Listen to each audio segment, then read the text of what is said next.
Spínola faz guerra e faz política. Subordina a manobra militar à ação psicossocial com que procura conquistar não só as populações, mas também uma parte do próprio PAIGC. Ele próprio vai à mata falar com comandantes rebeldes que, no entanto, assassinam pouco depois os 3 majores que conduzem a operação.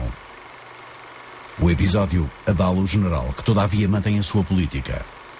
Com base no slogan "Por uma Guiné melhor", desenvolve o território, explorando sempre as divisões entre guineenses e cabo-verdianos.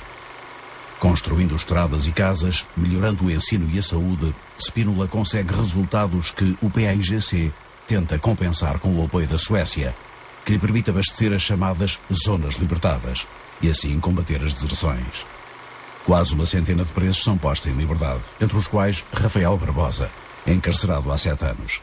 O general liberta o presidente do PAIGC, mas planeia a captura de Amílcar Cabral, o líder, e também a de Nino Vieira. Falha, mas ainda assim consegue um importante troféu. Em 17 de novembro de 1969 foi capturado pelas Forças Armadas Portuguesas da Guiné um oficial do exército cubano prestando serviço no PAIGC. Esta captura verificou-se quando elementos terroristas de Amílcar Cabral procuravam infiltrar-se através da fronteira sul da Guiné Portuguesa, vizinha da República da Guiné, país que tem sempre apoiado o movimento subversivo do PAIGC. Era pela fronteira sul, através de um trilho na mata, conhecido por Corredor de Guilherme, que o PAIGC fazia entrar a maior quantidade de homens e armas. Vinham de Candiáfara, a principal base da guerrilha na Guiné-Conakry, cuja fronteira ficava a uma dezena de quilómetros. Os soldados chamavam-lhe o Corredor da Morte, devido aos muitos combates e baixas ali registados. No Peralta, ele ia ao sul, em missão do governo cubano, para ver como é que estavam os cubanos lá, nessa missão. E ele, aliás, e os combatentes na fronteira, disseram que não era oportuno ir naquele momento. Que havia uma frequência de aviação na área, de helicópteros e tudo, que ele não devia ir naquele momento, que devia esperar para a noite para ir. E ele quis ir na altura. Não. Temou em entrar no país naquela altura. Aprisionado pelos portugueses, Pedro Rodrigues Peralta, oficial de infantaria das Forças Armadas de Cuba, era uma prova do apoio de Havana ao PAIGC, que já vinha desde 1966. Além de material de guerra e ajuda humanitária, Fidel Castro enviava conselheiros militares, instrutores, médicos e combatentes. Alguns deles morreram, mas foi Peralta quem se tornou mais célebre. O Peralta safou-se por pouco, porque o Peralta, depois de ferido e ainda vivo, se a tropa chega lá sozinha, eu não sei o que era a sorte do Peralta. Simplesmente o comandante dos paraquedistas protegeu eficazmente o Peralta e conseguiu suster os soldados, que por o facto de ser um branco, o estado de espírito piorava grandemente. Estava morto, me había perdido toda a sangre, porque eu salí quando a emboscada, os primeiros tiros. Eu salí a escapar, ¿no? Indudablemente. Y a morirme dentro del monte, dentro del mato, como le dice. Y los soldados que estaban allí buscaron, se arriesgaron bastante a buscarme, ¿no? Porque era cerca ya del lugar donde estaban los campamentos. Y me encontraron ya desmayado, sin fuerza ninguna. Vine a despertar prácticamente aquí en el hospital. Y sí, los médicos, principalmente desde que llegamos los médicos, ¿no? Con una atención excelente, no se puede decir otra cosa. Me iban a cortar el brazo y ellos lograron salvarme el brazo. A captura de Pedro Peralta é conseguida numa emboscada montada no âmbito da Operação Jove. Com base em informações de que dispunha, o comando-chefe destacou uma força de 2 companhias do Batalhão de Caçadores Paraquedistas, número 12. A missão era interceptar uma coluna do PAIGC, transportando material de guerra. Havia, no entanto, um objetivo sobre todos os outros: capturar Nino Vieira. Porém, ao contrário do que se esperava, o já lendário comandante da Frente Sul não seguia na coluna. Mais uma vez frustrava os planos portugueses. Um dia eu recebi um rádio de Bissau a comunicar-me que o Nino tinha entrado na véspera no nosso território. Uma pequena força tinha entrado no nosso território. Eu recebi essa rádio de manhã, ao meio-dia, já me tinha atacado 3 quartéis e uma força que eu tinha em nomadização no terreno. Eu ouvi dizer que eles sabiam que eu tinha uma moto, que eu andava de moto. Eu tinha moto realmente, na verdade, eu andava de moto. E que vinham para me apanhar e apanharam a moto também. Eu combate durante mais de 2 ou 3 dias aí na zona, mas depois acabaram por sair da zona aí. Mas houve um momento que eles conseguiram infiltrar na nossa retaguarda e vieram até o comando onde eu estava. O Nino era um nome que tinha um peso na guerrilha, tinha um nome, era o nome mito. O Nino anda no Moreiros. O Nino parece que se foi para tal parte, que aquilo era preocupante. Toda a gente quase que falava mais baixo, porque assim acontecia. A sul de Catió. Uma operação muito rápida, relâmpago, não é? Nós tínhamos a ideia de que o Nino lá estaria e essa operação correu muito bem, por um lado, mas por outro lado correu muito mal, porque ele de facto estava lá. Ele de facto estava lá, só que saiu a tempo e nós caímos em falso. Eu sei que eu fui muito perseguido agora. Não sei.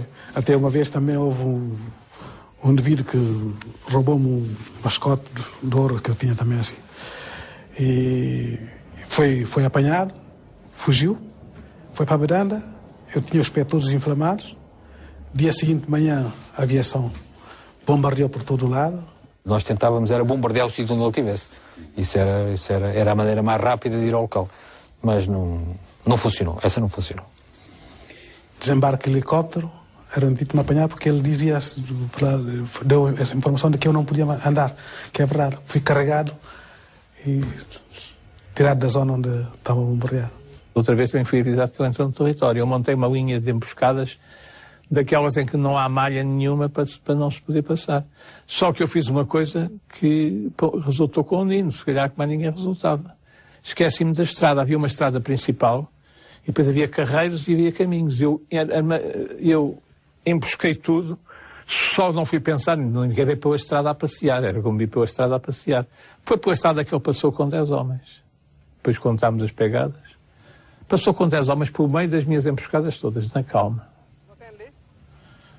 Essas coisas todas têm importância para dar o retrato dos cavalheiros. Nino Vieira tinha então 30 anos e há muito que estava na mira dos portugueses. Fazia parte do primeiro grupo de guerrilheiros formados na China em 1960 e tornara-se o comandante da região sul, zona em que o PAIGC se estabelecera no início da guerra, apesar das operações desencadeadas para inverter a situação. O meu ídolo militar foi o Nino Vieira. 12 semiautomática. Porque era o homem que aparecia toda a parte. Era o homem que não virava a cara. Era o homem que eu fiz várias operações em que sabia do lado de lá quem estava. Spínola, só no final do seu mandato, voltará às grandes ofensivas no sul. No início, aplica todo o esforço nas regiões menos tocadas pela guerrilha, mas onde a situação ameaçava degradar-se.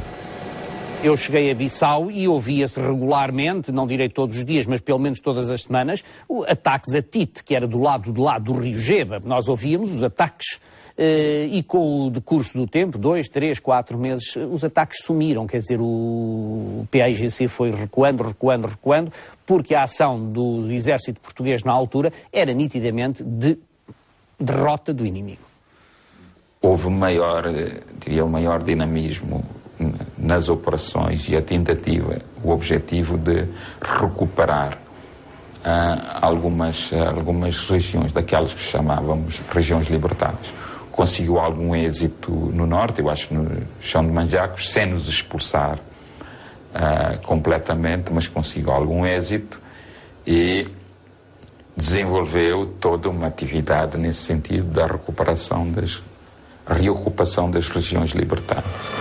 Spínola muda o dispositivo, impondo a sua estratégia logo que chega à Guiné. Após ter retirado Medina do Buey de Belly, reorganiza as forças, compostas então por uma quadrícula de 18 batalhões de caçadores. Para melhor aproveitamento dos meios, cria nas zonas mais disputadas os CAOP e os COP, comandos operacionais que se reorganizam e mudam de lugar conforme a evolução da guerra. A tropa passa a tomar a iniciativa e torna-se mais móvel com a construção de novas estradas. Spínola define zonas de intervenção do comando-chefe, onde ordena operações rápidas e violentas contra o PAIGC e as suas linhas de infiltração do Senegal e da Guiné-Conakry. São intervenções de comandos e paraquedistas apoiados por artilharia e aviação, destacando-se o uso do helicóptero. Estávamos numa situação de equilíbrio e que havia necessidade de romper o equilíbrio. Bom, o general Spínola e o seu Estado-Maior procurou romper o equilíbrio através da utilização da aviação, portanto, bombardeamento e assalto com os helicópteros. Eu assisti a assaltos terríveis. Eu assisti a assaltos que barrava já a entrada de armas. Portanto, eram assaltos que fechava a nossa entrada da fronteira de Guiné-Conakry, onde nós abastecíamos, né? Não foi nada fácil, foi o período de grande bombardeamento, grande assalto na frente sul, grande bombardeamento, grande assalto. Descer no Matabanca, apanhar a população e levar. E tivemos que fazer aquilo mesmo, foi muito duro, porque tivemos que sair até Conakry, avisar, e Cabral fez um seminário aos comissários para saberem o que é um helicóptero, qual é a parte mais fraca do helicóptero, mas na altura ninguém queria saber, porque no terreno sabíamos o que era o helicóptero. Para o PAIGC, o helicóptero representava de tal forma uma ameaça que Amílcar Cabral escreveu pelo seu próprio punho um documento de instrução explicando as características do aparelho e aquilo que o distingue do avião. Apontava os seus pontos fortes e fracos e a melhor forma de o alvejar. Cabral chegava a preconizar a criação de grupos de caçadores de helicópteros para combater o que descrevia como a nova arma dos portugueses. O helicóptero era uma máquina imprescindível. Naquele tipo de guerra era porque dava-nos a possibilidade de pôr tropa em qualquer sítio rapidamente. Porque o problema principal era que evitar ser apanhado com a mão. Porque apanhado com a mão pode matar lá no terreno ou torturar e fazer outras coisas. Portanto, isso é que nós tínhamos um certo receio do helicóptero. Sem o concurso deste moderno e eficiente meio de ação e transporte, muito mais volumosas seriam as já enormes dificuldades e sacrifícios dos nossos soldados. E quantas vezes ficariam impunes importantes núcleos de terroristas pela inacessibilidade dos locais onde se acoitam ou a impossibilidade de os atingir nas desejáveis condições físicas e no espaço de tempo necessário a que se obtenha o efeito de surpresa. O helicóptero é uma arma que aparecia junto à calpa, podia surpreender grupos guerrilheiros e operava com um meio bélico, mas em equilíbrio com o objetivo a ser atingido. Podia metralhar. Há um dia, um helicóptero com um canhão, vem do norte, vem para Bissau, e ao passar junto a um rio, ele encontra um grupo de indivíduos que vão com um carregamento de armas. Estavam num descampado e ficam assustados. O helicóptero dá ali a volta e dá 2 tiros ali só para dizer que tem a arma, não é? Mas não aleija ninguém, mas fica a circular. E eles e o armamento e os caixotes, fica tudo ali. E eles ficam... E então esse helicóptero pede a Bissau, venham cá, temos que recuperar o que está aqui. Foi uma sorte, não é? Mas foi um golpe que só com o helicóptero é que se podia fazer aquilo. Helicanhões, helicópteros armados com canhões de 20 mm, passaram a proteger os outros helicópteros em certas operações, à medida que os guerrilheiros aperfeiçoavam os seus ataques. Usados para transporte e abastecimento de tropas, reconhecimento e evacuações, 19 helicópteros Alouette 3, dos quais restavam 15 em 1974, constituíam a frota na Guiné, o território onde a guerra exigiu à aviação uma participação mais intensa. Às vezes apanhávamos carregamentos, eles metiam os carregamentos pelos corredores que nós conhecíamos, íamos verificando o que é que se passava ali naquelas zonas, nas zonas não controladas, digamos, as zonas onde a população era mais afeta ao PAIGC, e fazíamos uma ou outra operação, normalmente com os paraquedistas, que volta e meia iam tentar apanhar um depósito de armas. Normalmente isto era de manhã, à tarde íamos dar apoio ao exército, buscar os feridos que houvesse para trazer, íamos buscar os doentes, íamos levar o que fosse necessário, víveres. Atuando a partir do Bissau na base aérea 12 em Bissalanca, a Força Aérea dispunha de quase meia centena de pilotos, entre cerca de 1.600 efetivos. Além dos helicópteros, a base contava ainda com 14 DO-27, 2 Dakota e 2 Noratlas. As operações de ataque e bombardeamento eram asseguradas por aviões T-6, 11 aparelhos reduzidos a 6 no fim da guerra, e por uma dezena de Fiat G91. Para localizar e bombardear posições da guerrilha ou áreas que a apoiavam, os DO-27 atuavam em voos noturnos.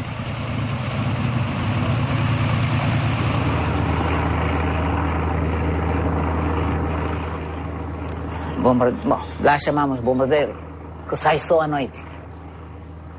E se mete mais de 50 granadas. É assim, vamos. Continua, conforme está a voar, está na terra aquelas granadas. Nem as tarancas dormem, nem nós nas matas dormimos.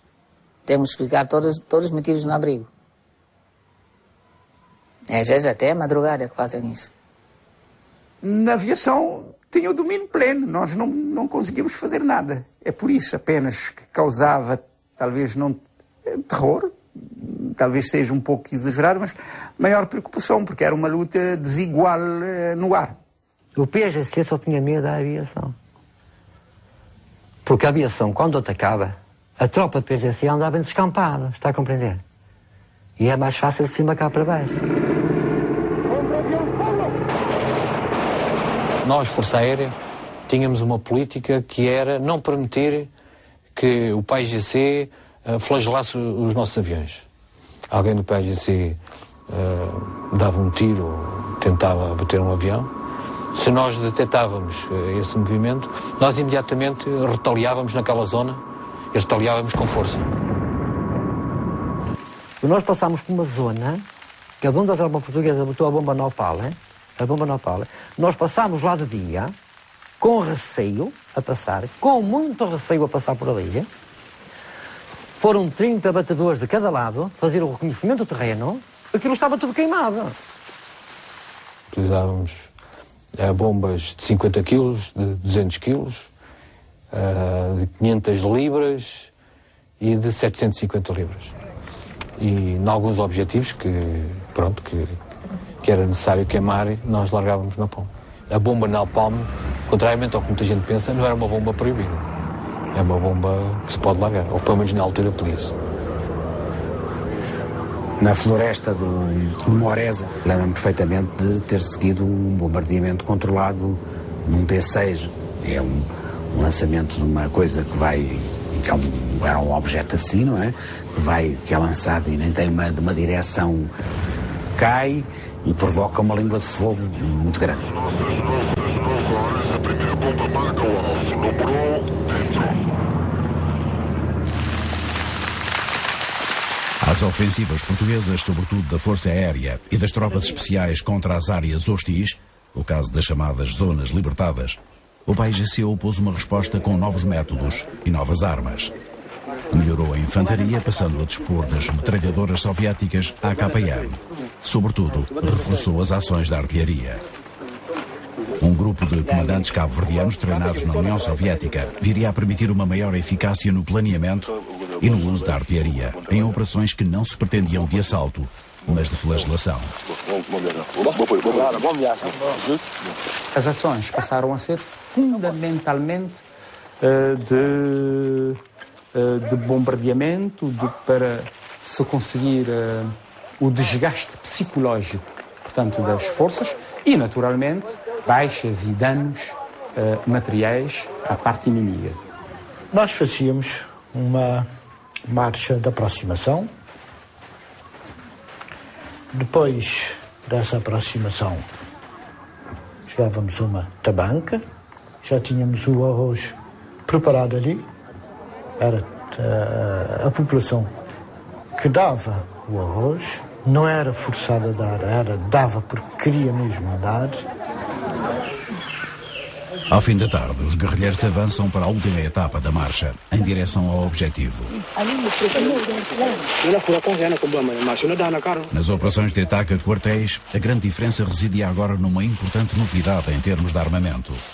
O PAIGC passará a dispor de um míssil que tinha sido criado na União Soviética para ser usado no Vietnã. Já tínhamos ultrapassado os morteiros, os canhões estavam assim. em mísseis.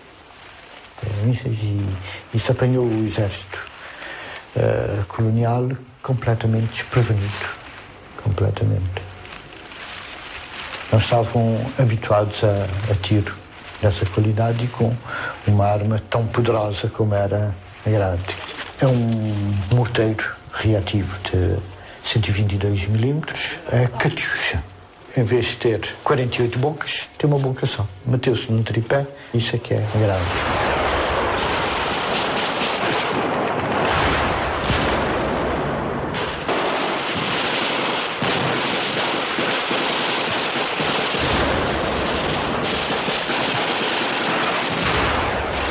A guerra tinha entrado em uma outra fase e foram causados danos pesados em alguns dos quartéis, como seja Buba, Kufar, Tombali.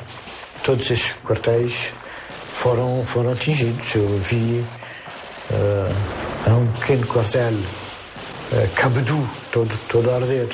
Kufar também ardeu. Causámos pesadas perdas nessa altura.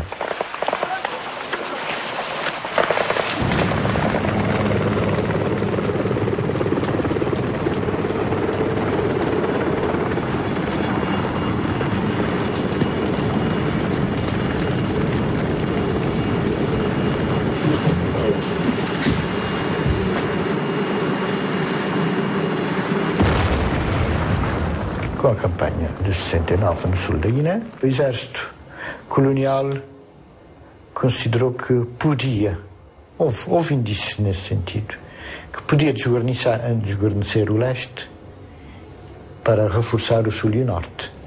Então, para Cabral, nesse momento, o importante era forçar o exército a manter tropa no leste.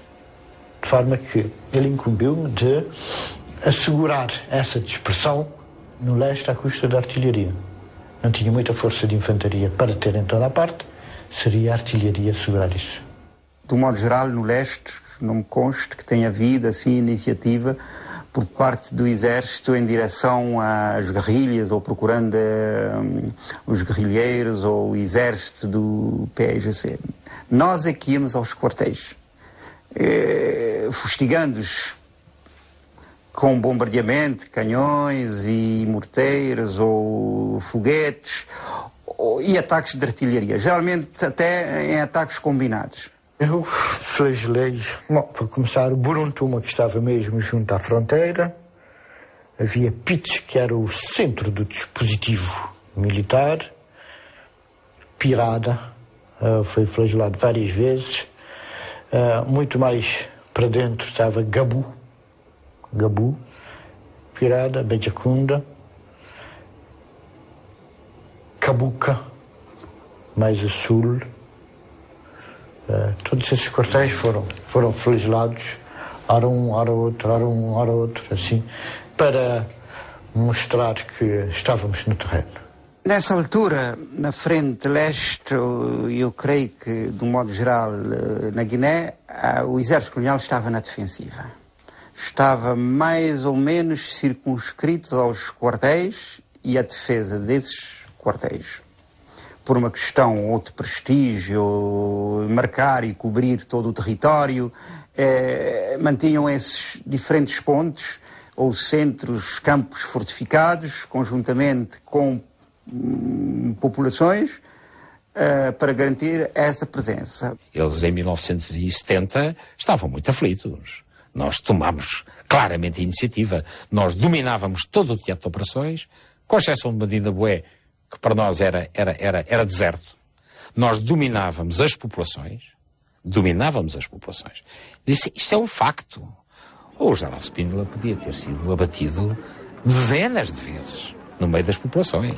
Nós descíamos em qualquer tabanca da Guiné. Nós tivemos nitidamente o teatro de operações na mão, dentro daquele conceito, primeiras populações, PAIGC, encostado à parede. Enquanto investe o que pode na conquista da população civil, Spínola aumenta fortemente o número de guineenses armados a combater do lado português. Para ele tratava-se de constituir a base do exército da futura Guiné, uma estrutura que definia como Força Militar Africana e que formava a partir do Centro de Instrução de Milícias. O governador tem sempre muito prazer em visitar este centro de instrução, onde vão sair tantas e tantas companhias que vão formar a grande força africana que vai defender o som da Guiné. O general Spínola tocava sempre na tónica dele, não é verdade? Que estava a preparar uma força africana para tomar conta do próprio Guiné, uma Guiné livre, independente, que era o discurso de uma Guiné livre, independente, entrega a si própria e aos seus filhos. E inserida no espaço cultural português. Diferente do conceito aplicado em Angola e Moçambique, a africanização empreendida por Spínola traduzia-se já num vasto recrutamento com diversos níveis de instrução. As chamadas milícias normais respondiam perante o comandante militar da zona e garantiam a autodefesa das tabancas, das zonas sob controle português. 45 companhias, que com cerca de 20 grupos de milícias especiais, com maior preparação, formavam um corpo dirigido por um comando-geral de milícias. As milícias representavam um total de cerca de 10 mil homens, que viriam a estar envolvidos em grande parte dos embates com a guerrilha. A força mais poderosa, capaz das missões militares mais exigentes, era, no entanto, o Batalhão de Comandos Africanos, enquadrado por militares portugueses e constituído e dirigido até ao nível de comandante de companhia por efetivos guineenses, era uma pedra basilar no projeto de Spínola. O objetivo que nós pensamos era para dar independência e autonomia. A ideia dele era isso. Porque ele não gostava daquele PAIGC por causa de unidade de Guiné e Cabo Verde.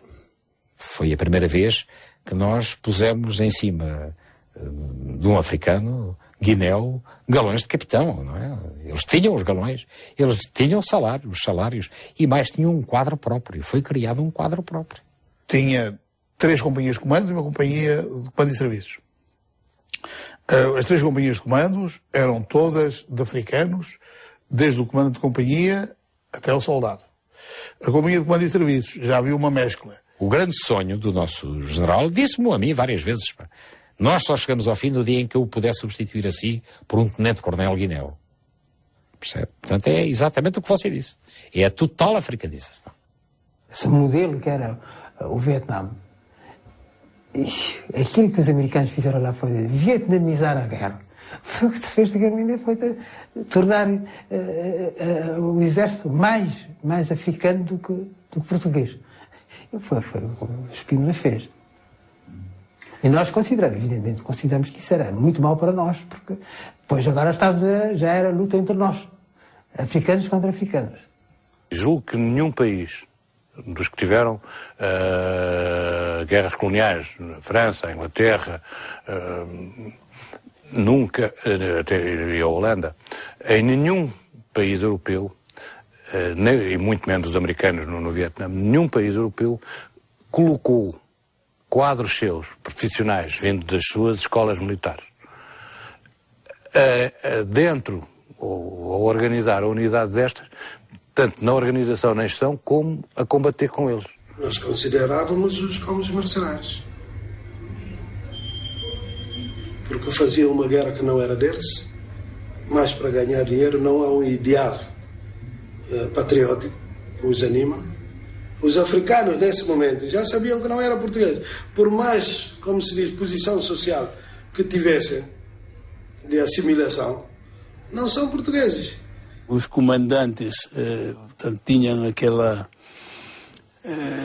orientações para que os comandos fossem tratados como militares nacionais e de elites guineenses.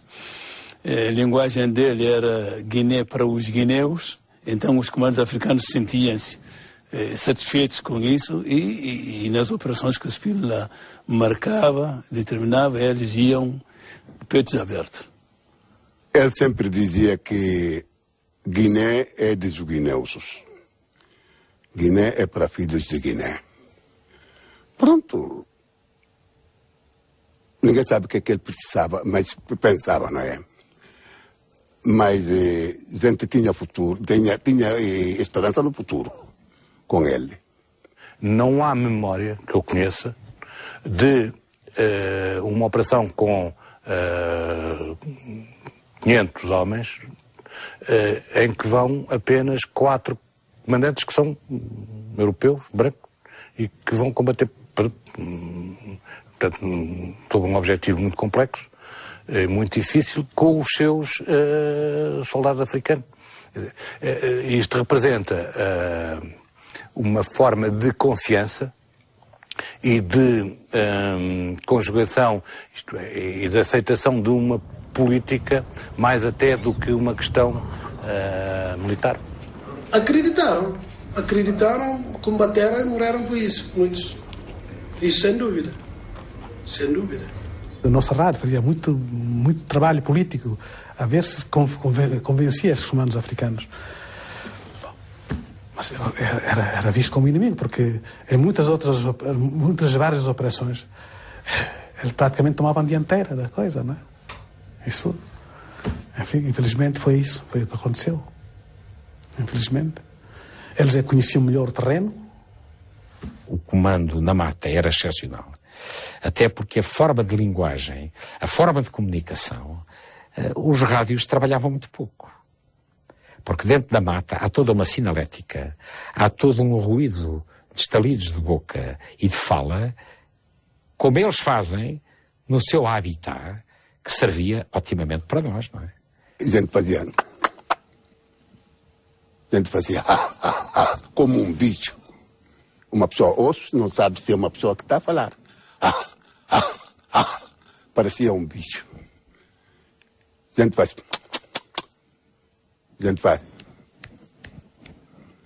Senão a gente fazia, comunicava de noite no escuro.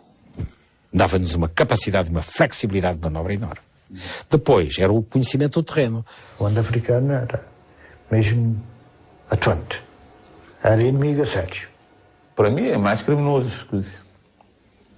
Porque os comandos que eu soube, é difícil atacar acampamento de combatentes.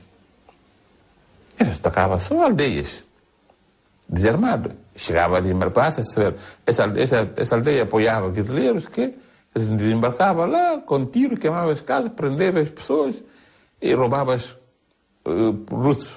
Pronto, até agora ainda alguns têm ódio, não é? Dessa guerra. Pronto. Nós era assim. Eles que usavam, alguns usavam a população como escudo humano. Porque se o acampamento de população está aí, o acampamento do PAZC está lá mais longe. A gente está a passar aqui, fomos detectados. A nossa missão é atacar, é? Mas sempre encontramos fardados dentro do acampamento da população. Eu nunca vi um prisioneiro comando africano. Não chegava ao acampamento, liquidava-se. Comando africano não era perdoado. Não é só comandos africanos. Nenhum africano sobrevivente de prisão de PAZC não há. Só reservam brancos. Africanos matam tudo. Mas nós andamos com a nossa consciência, eles com a consciência deles. Nós, todos os feridos que apanhamos, metemos no helicóptero e mandamos para Bissau tratar. Pronto. É a nossa consciência. Nós estamos com brancos. Temos que trabalhar como quem está com brancos. Eles estão com russos, trabalham como quem está com russos. Armados com metralhadoras G3 e HK e por vezes também com RPGs apreendidas ao PAIGC, os comandos africanos podiam desempenhar missões rápidas de 1 ou 2 dias, mas normalmente eram escalados para operações da ordem dos 5 dias. Para isso, recebiam um intenso e duro treino, idêntico ao de outras tropas especiais e de elite. Na Guiné, ao contrário do que acontecia nos outros teatros operacionais, a africanização envolvia não só os comandos, mas também fuzileiros. Em Bulama, no Centro de Preparação de Fuzileiros Africanos, foram formadas no início de 1970 as 2 primeiras unidades. Os destacamentos de fuzileiros especiais números 21 e 22, constituídos por um total de 160 homens. E é com fuzileiros e comandos africanos que a Marinha, sob o comando de Spínola, vai realizar a mais singular de todas as operações militares que tiveram lugar nos 3 territórios durante os 13 anos de guerra. Nome de código: Mar Verde. Spínola decidirá anular de um só golpe Amílcar Cabral e Sékou Touré e destruir as frotas marítimas de ambos. E, ao mesmo tempo, libertar os militares portugueses prisioneiros do PAIGC numa cadeia em Conakry. Naquela altura já havia uns 20 e tal, a gente sabia que havia uns 20 e tal. Eu disse, olha, eu acho que valia a pena tentar fazer uma operação pontual para libertar estes homens e para afundar a marinha deles. Bom, e o general, dentro da sua maneira de ser, disse logo, sim senhor, estude e ande para a frente. Depois, a uma certa altura, o general Spínola diz-me assim, olha, há aí um grupo que é a Frente Nacional de Libertação de Guiné, a FNLG, que estão em contato connosco há bastante tempo, com o Ministério do Ultramar e tal, e que você talvez possa utilizar para esta operação. Excluída a hipótese de apoiá-los numa guerrilha contra Sékou Touré, optou-se pelo golpe de Estado. A operação começa a ser preparada em julho de 1969. Alpin Calvão ocupa-se do plano, garante a confecção de novas fardas e a compra de metralhadoras Kalashnikov na Bulgária. Ele próprio vai buscar à África do Sul minas Lapa para afundar as lanchas inimigas no porto de Conakry. Dispersos por vários países da região, opositores de Sékou Touré são recrutados e reunidos. Enquanto, viajando num barco disfarçado e com bandeira do PAIGC, Alpin Calvão faz um reconhecimento a Conakry, cidade de que a DGS não sabia nada. Eu, quando perguntei ao inspetor Alberto Matriz, olha lá, faz favor, visto o governador dizer, dá-me todas as informações que tens sobre Conakry. Ora, não sei nada. Nem uma fotografia. Nem uma fotografia. Nem uma fotografia. Claro, é na toca se pudessem dizer, eu vou pedir aos franceses. Eu disse, não, o segredo acima de tudo. Esse gajo nem sonhar. Houve a participação dos vice-chefes franceses? Pelo menos era voz corrente disso. É comentada, mas é absolutamente falsa. Nenhum serviço secreto estrangeiro esteve metido nesta operação. Embora informada do plano, a DGS da Guiné, dirigida pelo inspetor Matos Rodrigues, não teve, segundo Alpin Calvão, nenhum papel na preparação da operação. Apenas interveio no processo de aquisição de armas. As armas capturadas que nós tínhamos não chegavam para armar 400 homens, não é? E nós fomos comprar 250 Kalashnikovs, né? E mais uns morteiros de 82 e alguns granadas, foguetes e munições, através, nessa altura, é que entra a DGS, porque tem os contatos com a norte importadora. E a norte importadora é que, através da firma búlgara Sintex, é que os põe cá. Os homens aqui presentes são todos eles membros da Frente Nacional de Libertação da República da Guiné.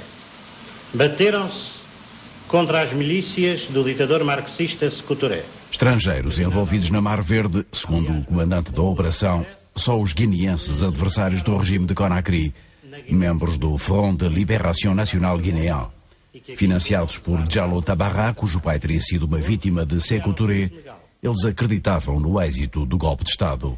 Por ce qui est de la cause pour laquelle je lutte au sein du Front de Libération Nationale, je lutte pour que tous les citoyens de Guinée puissent vivre librement à l'intérieur de mon pays. Nous voulons démolir la dictature de Sékou. Nous voulons démolir cette dictature inhumaine et satanique. Nous voulons rétablir une démocratie réelle à l'intérieur de notre pays. Reunimos os 200 homens que foram agrupados numa das ilhas subjugosas, que é a Ilha de Sogá, onde foram construídos alojamentos, onde foi construído um campo de instrução. Campo de instrução, e eles próprios, a maior parte desses homens, tinham sido antigos militares do exército francês. Desde o início do ano, que os homens estão a ser treinados por comandos e fuzileiros, com preparação física e instrução militar adequadas à natureza e às características da missão. Eles, ou alguns deles, serão os únicos que conhecem verdadeiramente a cidade onde vão desembarcar. Na ilha de Soga, cuja rotina foi radicalmente alterada, ninguém percebe porque há tanta gente a falar francês. Mas não é suposto que esta banca estava em razão da presença do novo acampamento militar. Além dos instrutores, há também alguns elementos do serviço de saúde, entre os quais um enfermeiro, indicado pelo próprio Spínola. A ele, como a todos os outros, é exigido o segredo absoluto. Primeira coisa, na reunião, disseram que aquilo era tudo seguinte. Mesmo estava a namorar uma miúda para casar, né? Estava noivado. Disseram, olha, aí não há correspondências. Primeira coisa que o Moraes, olha, o senhor vai ter paciência, mas se ainda não comunicou a ninguém onde está, eles não vão saber, porque aqui não há correspondências.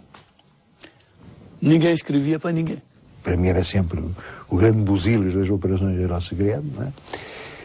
E o que é um facto é que se conseguiu um segredo de tal maneira que nem o Ministro da Defesa Nacional sabia. Nem o Ministro da Defesa Nacional sabia, nem o Chefe de Estado-Maior-General sabia. O Ministro Ultramar tinha uma ideia. Fui consultado e escrevi uma carta ao General Spínola discordando e dizendo as razões porque discordar. Depois ele pôs o problema ao Presidente do Conselho, ao secretário, autorizou. Spínola considerava que a operação seria decisiva para o desfecho da guerra. Perderemos irremediavelmente a Guiné se não neutralizarmos o inimigo no exterior. Era isso que dizia Marcelo Caetano numa mensagem que lhe enviou através de Alpuin Calvão. Eu fui encarregado por General Spínola de entregar uma carta em que ele dizia que vai o capitão-tenente Franco Talci às Instituições Especiais, põe uma operação, mais ou menos que diz assim, que pretendo realizar, apoiando um golpe de Estado, um golpe de Estado contra o presidente Sékou Touré e tal, de modo a pôr um governo que seja favorável, enfim, aos nossos interesses, etc. E foi isso que ele veio. Ele veio, leu a carta, então diga-me lá qual é. Eu expliquei mais ou menos qual era a ideia de manobra e eu falei 5 minutos. E ele disse logo, sim senhor, pode andar para a frente. Eu não acreditava que não deixássemos vestígios e podia haver o risco da derrota. Portanto, era um risco que se ia correr, cujos resultados não sabíamos se seriam para nós bons ou maus. Isso foi essa a minha opinião. Aliás, o professor Marcelo Caetano, quando autorizou, pôs como condição exatamente isso, que não ficasse lá nada que identificasse portugueses como tendo participado na operação. Limitou-se-me a dizer, olha, eu peço que deixe o menor número de vestígios possível. E olha, é descansado, nós mandámos fazer uniformes novos, que não tem nada a ver com os nossos, nem com os da República da Guiné, é uma coisa... Inclusive os cigarros existentes eram da República da Guiné, os fósforos existentes eram da República da Guiné, o dinheiro era da República da Guiné, o dinheiro que se levava e tal, etc. Mas digo-se, olha, Sr. Presidente, mas eu não lhe posso garantir para que esta operação tenha sucesso. Mas eu só lhe pergunto o seguinte, se eu trouxer os prisioneiros, valeu a pena. E ele disse-me sim, já valia a pena. Alpuin Calvão previne um fracasso parcial da operação. Afinal, um único mapa e a informação que conseguira sobre Conakry ficavam muito aquém do exigido por uma ação militar sobre inúmeras posições dispersas. 52 objetivos inicialmente apontados, mais de 20 considerados principais. Entre eles, o aeroporto e a neutralização dos aviões MiG-15 e 17, instalações militares, a central elétrica, uma estação de rádio. 2 pontos mereceram instruções concretas de Spínola, Sékou Touré e as suas residências, as instalações do PAIGC e Amílcar Cabral. O Amílcar, o nosso objetivo era levá-lo para... Nunca era eliminar-o, era levá-lo para Bissau. Calvão diz que Spínola foi claro sobre o que fazer ao líder do PAIGC. O Amílcar Cabral perguntei-lhe, o que é que se faz ao engenheiro Amílcar Cabral? Aprisiona-se e traz para Bissau. Sékou Touré, isso é um problema que não é nosso, é do Front Nacional de Liberação. E depois eu tenho que explicar isto aos homens que vão executar no terreno. Alpuin Calvão acompanha os preparativos da operação na ilha de Soga, o treino dos opositores de Sékou Touré, mas também da companhia de milícias que Spínola mobilizou para punir o seu chefe, acusado de violências sobre a população. Calvão verifica também o nível de prontidão do destacamento de fuzileiros africanos número 21, que ele próprio iria esfiar diretamente. Os problemas surgem com a Companhia de Comandos Africanos que viajou de Famandinga e que só na véspera foi informada da missão pelo seu supervisor, o Major Leal de Almeida, que de resto discorda da operação. Considera que a ação sobre Conakry é própria de mercenários, ao atacar um país que não está em guerra com Portugal. Entre os comandos, há também dúvidas. O Major Leal de Almeida diz assim, o objetivo principal é Conakry. Estragou a coisa. Depois, soldados.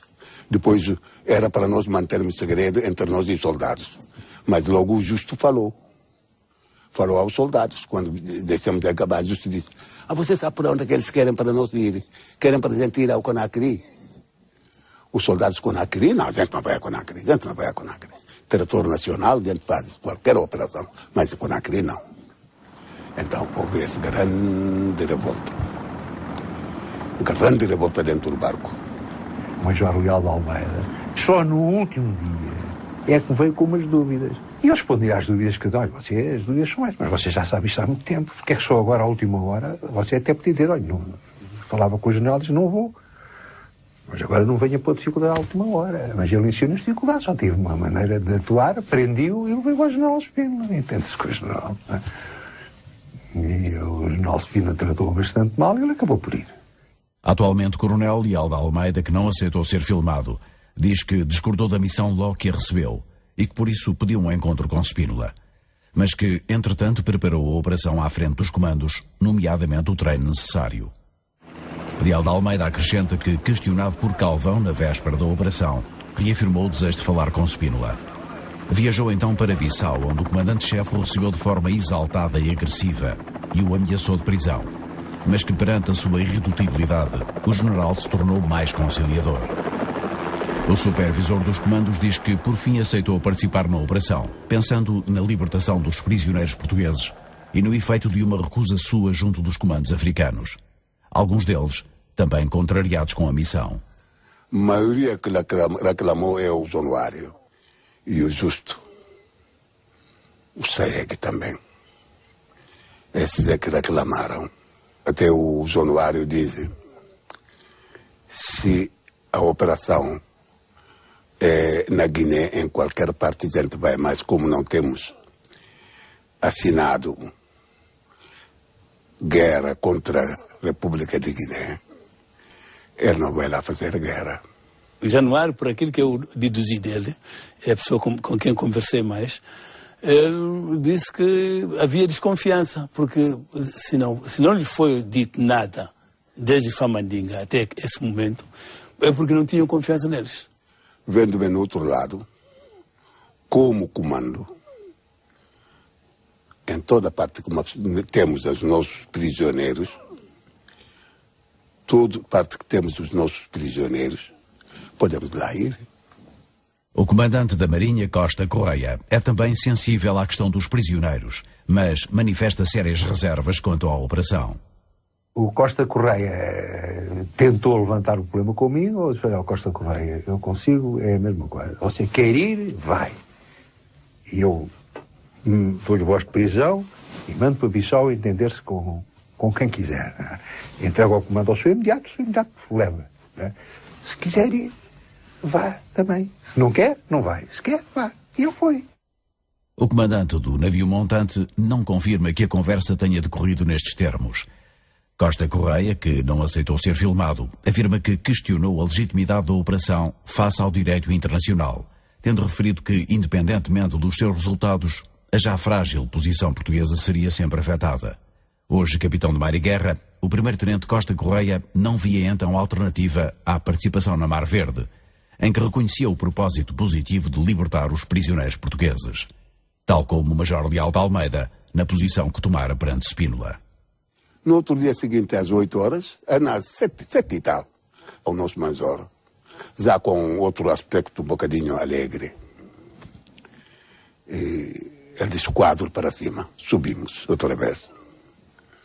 Ali aquele que não contou tudo, ele diz, olha, temos que ir, não há problema. há lá uma companhia, há lá gente que está conosco. Por isso temos farda, levamos a farda verde. Levamos armas Kalashnikov. Depois, levamos um braçal verde. Esse braçal verde é para reconhecer companheiro. Também, se alguém nos mostrou lá, nem que seja uma toalha verde ou um pedacinho de qualquer coisa verde, é nosso partido. Deixamos. Há lá gente que está conosco. Quando rebenta a guerra, eles venham juntar conosco para nos ajudarem. Não há problema, temos que ir.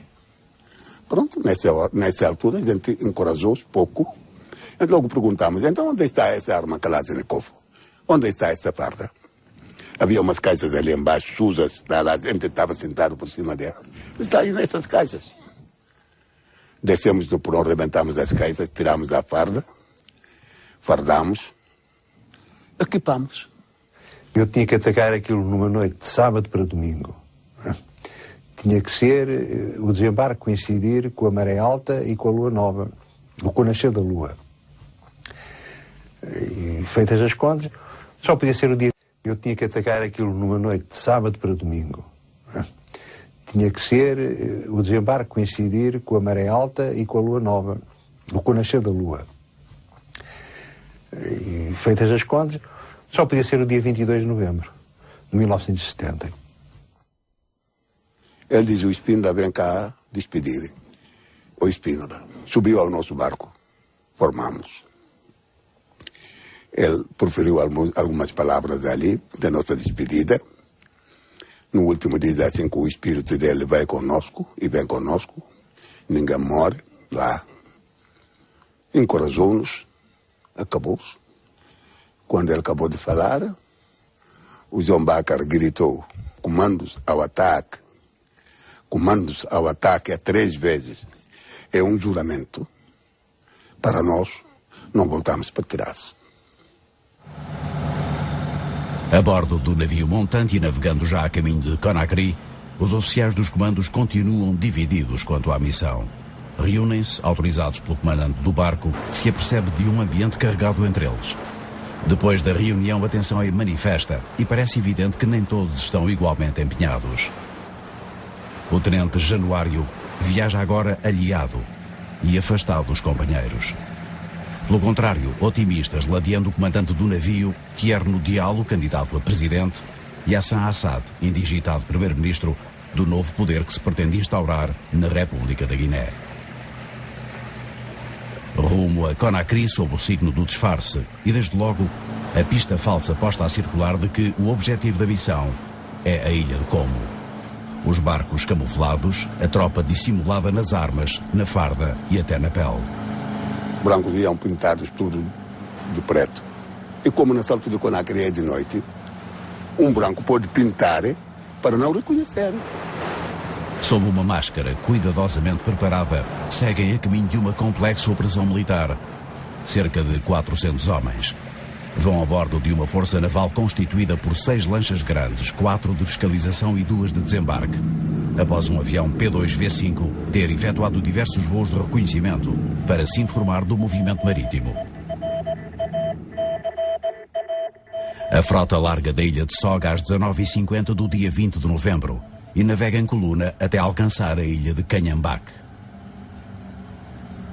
A partir do amanhecer, as lanchas deslocam-se dispersas.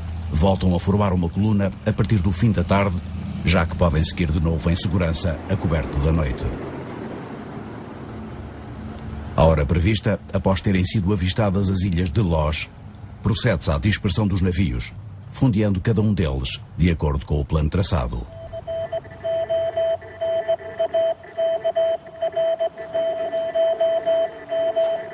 Às 0h45 do dia 22 é lançada a primeira ação.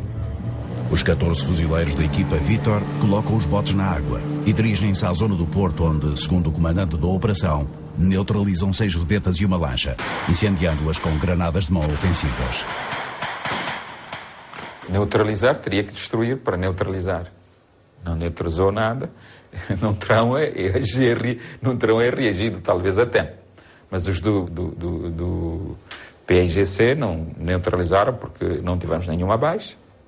A ação do Roberdão de Brito é notável em termos militares, não é? Ele afundou todas as lanchas rápidas que estavam ali, não é?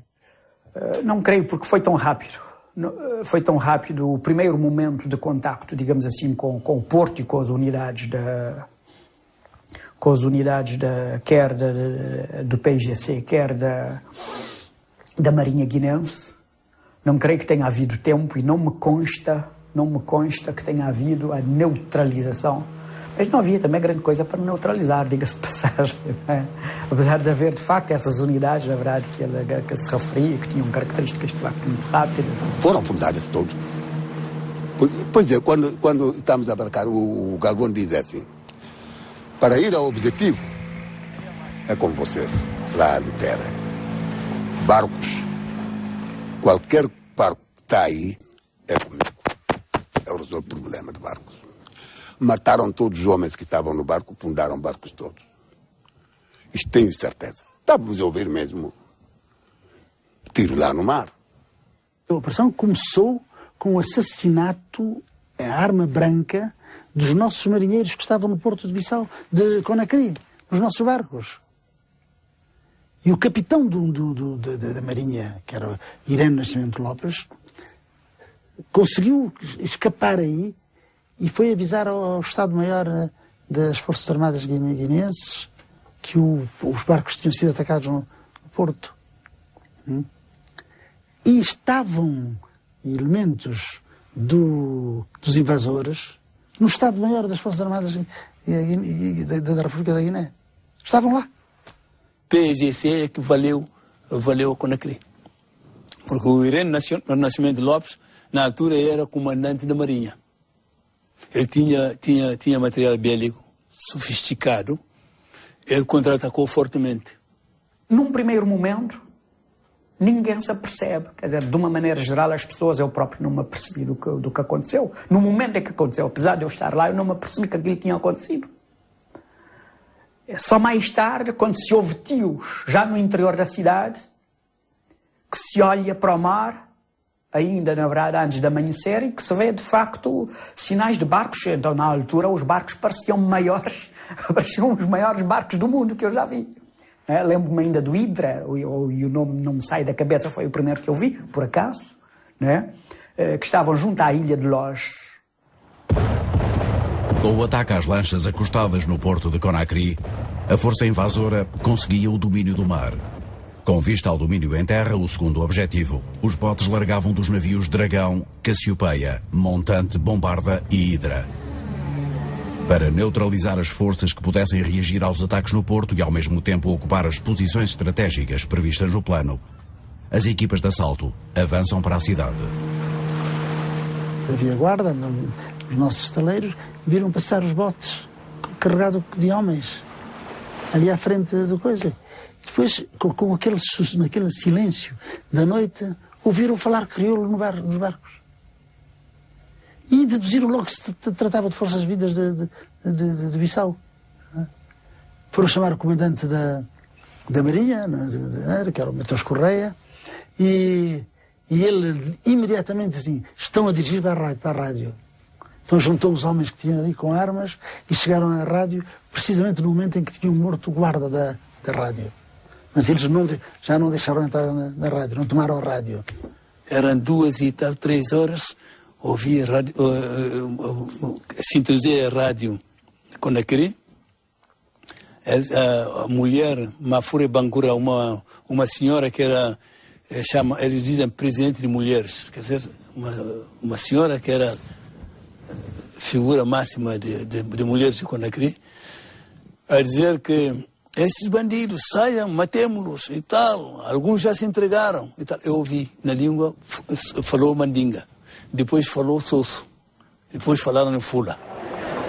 A rádio transmitia apelos à resistência lançados por fiéis de Sékou Touré e não proclamações de vitória dos revoltosos. Essencial ao êxito do golpe, tinha falhado a missão do tenente Jamanca, um dos comandos africanos. O Jamaica não se ficou agarrado, ficou no sopé, junto às instalações da rádio e não entrou. Ficou ali quietinho. Jamaica não cumpriu o objetivo porque o guia que levou é um estudante. É um estudante que veio à Bolsa, acabou o estudo, foi para Paris, não voltou para o Conakry. Eles é que formaram essa revolução de Front de Libertação. Ele deixava Missória, era simplesmente casa. Agora, quando vieram, já era andar. Não reconheceram a casa. Os militantes do PAIGC que estavam em Conakry é que não permitiram que o regime de Sékou Touré caísse. Porque houve um grupo que foi logo proteger a rádio, porque se eles tivessem ocupado a rádio, Sékou Touré estaria perdido. Os elementos armados do PAIGC que estavam em Conakry reagiram, porque não foi o exército de Sékou Touré, o exército da Guiné-Conakry, que salvou Conakry da ocupação, mas foi a parte, digamos assim, do exército, daquilo, na verdade, que era, para a época, o exército do PAIGC, os elementos armados do PAIGC que se encontravam ou porque pertenciam à segurança dos dirigentes e das instalações, ou porque se encontravam de passagem, ou porque eram da Marinha, que efetivamente defenderam o próprio Sékou Touré, neste caso. O secretariado-geral do PAIGC ficou, na verdade, aí um buraco na casa do Amílcar, e onde estava a Ana com a filha. A nossa casa apanhou uma bazucada, que foi um estrondo, uma coisa impressionante. Que ele entrou, deitou toda a sala, entrou, foi cair lá na casa de banho. O buraco ainda existe, deixou-se a Carol achou que se ia deixar aquele buraco dentro para a recordação. Não penso que tivesse estado alguma vez na cabeça dos nossos pilotos a possibilidade de bombardear a casa do Amílcar Cabral. Lá o capturar o inimigo é uma coisa, agora depois há sempre os executantes, depois são os tipos que querem ter umas medalhas e há o excesso de zelo nessas coisas, quer dizer, mas que ele tivesse dado a ordem de chegar-se à morte, nunca. Não, bombardeada não. Primeiro que a gente não levava nem morteiros, levava. Pá. A gente levava armas ligeiras, metralhadoras ligeiras e levava lança-granadas, foguetes. Pá. Quando eu tenho, por exemplo, entre os meus objetos ali, tenho a fotografia da casa. Tenho as fotografias da casa, era uma casa pequena que ao lado tinha um secretariado. Não é? Bom, quando a gente se aproximou, conduzidos pelo grumete Alfaiate, houve umas sentinelas que estariam lá e que já estavam alertadas pelo barulho dos tiros, que fizeram fogo sobre os homens e os homens responderam. Os meninos gritaram, e a filha ainda nem sequer andava naquele tempo, ainda não sabia andar. E portanto, alguém, quando ouviram que o barulho dos miúdos a chorar, toda a gente ouviu os gritos, mas toda a gente pegou, os combatentes que lá estavam, cada um pegou na sua arma e foi tudo rodear, proteger o secretariado. E era uma casa só, né, que se tinha dividido ao meio, uma parte ficou a ser o secretariado do partido e a outra parte era a residência. Foram às casas, não encontraram, havia lá de fato uns estragos, não é? Mas não encontraram ninguém e depois foram informados não encontraram ninguém das pessoas que interessavam, não é? Foram informados por gente que ali estava, provavelmente guardas ou criados e tal, não, quando o Cabral não estava, e que as instalações do PAIGC estavam dispersas por toda a cidade. Nós soubemos que já tinham atirado para a casa da Amílcar Cabral, que era ali perto do Jardim Escola onde nós estávamos. Tivemos aí de nos retirarmos, porque estava muito perto do fogo, e fomos à Embaixada da China. Depois estávamos muito perto também do mar, ali víamos os barcos quase que estavam apontados para nós, e tivemos de sair da Embaixada da China e ir para a Embaixada Soviética. As forças desembarcadas tomavam entretanto a central elétrica, mergulhando a cidade numa escuridão favorável à operação. E atacavam nomeadamente o Palácio Presidencial, onde não se encontrava Sékou Touré, que também não estava na sua residência, e dirigiam-se para a emissora Bulbiné para uma proclamação. Vários grupos avançavam sobre o Estado-Maior, o campo de milícias, o quartel da Guarda Republicana, onde teriam libertado cerca de 400 presos. As instalações do PAIGC no bairro La Minière são também atacadas, tal como a cadeia de La Montagne, de onde são resgatados 26 prisioneiros portugueses, após violento combate com os guardas. O tiro tem uniforme, continuou durante cerca de um quarto de hora, 20 minutos, até que começou a diminuir no interior. E foi neste momento, quando o fogo acabou, que ouvimos uma voz. Onde está a equipa dos Simas? Nós deixámos respirar, sinceramente. É que conhecíamos bem a maneira como os africanos falavam. Por outro lado, os da Guiné-Conakry falavam francês, aos dialetos locais. Ora, aquilo só podia ser um português a falar. Saímos imediatamente para esta cama. Gritámos, estamos aqui, partam a janela. E nós dentro tínhamos um banco de madeira, começámos a bater com quanta força tínhamos com o banco de madeira nas travessas da janela, eles de fora com as coronhas das espingardas também a bater, até que conseguimos partir as travessas e saímos de cabeça, saímos em cuecas, saímos praticamente nus. Dirigimos para a praia, eram cerca de 400, 500 metros, onde estavam os botes de borracha. Com os prisioneiros já a bordo, o comandante da operação conseguia um êxito, mas, entretanto, não tinha assegurado o controlo em terra. Muito menos tinha garantido o domínio do ar, que passava pela destruição dos caças soviéticos MiG, supostamente estacionados no aeroporto de Conakry. Falha de informação, mas ninguém tem culpa. Os nossos sistemas de informação eram o que eram. A mim diziam que os MiG estavam em Conakry, não estavam em Labé, a 150 km de Conakry. Albin Calvão recebe a bordo da lancha Orion, libertado após mais de 7 anos de cativeiro, António Lobato. O sargento aviador mostra-se seguro de que os MiGs não vão atacar. Os pilotos não teriam ainda preparação suficiente. A Força Naval estava há muito em prontidão antiaérea, mas é de terra que são disparados alguns morteiros, a que respondem as lanchas Montante e Dragão. A reação de Conakry não impede a conclusão do reembarque, que se verifica pelas 9 horas da manhã. Quando a frota inicia a viagem de volta à Guiné, sabia-se a bordo que não eram apenas os mortos que não regressavam. O tenente Januário, comando africano distinguido por Spínola meses antes, explicava na rádio por que se entregara às autoridades de Conakry com os homens sob o seu comando.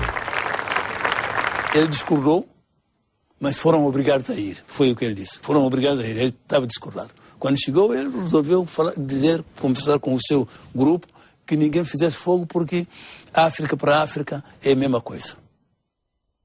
Leal de Almeida afirma que, quando estava já no navio, ouviu na rádio pelo menos um elemento do grupo do tenente Januário dizer que alguns homens se atrasaram e não conseguiram embarcar a tempo, e que ficaram no cais a fazer sinais com lanternas, mas nenhum bote os foi recolher, talvez por receio de uma cilada.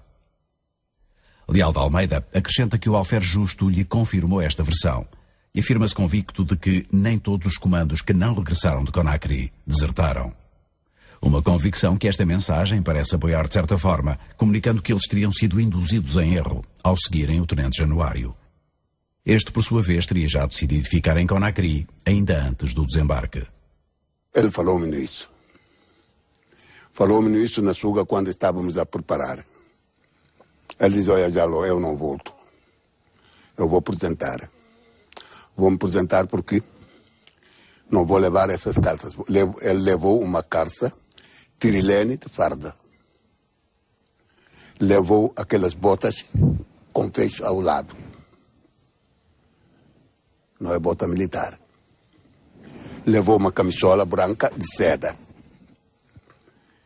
Ele disse, então, quando chegarmos, só levo esse dolmen e o equipamento. Quando eu chegar lá, tiro o equipamento e a arma e o dolmen, pronto. E o Kiko, sou civil. Vou lá, tenho lá o meu irmão, vou para o PAIGC.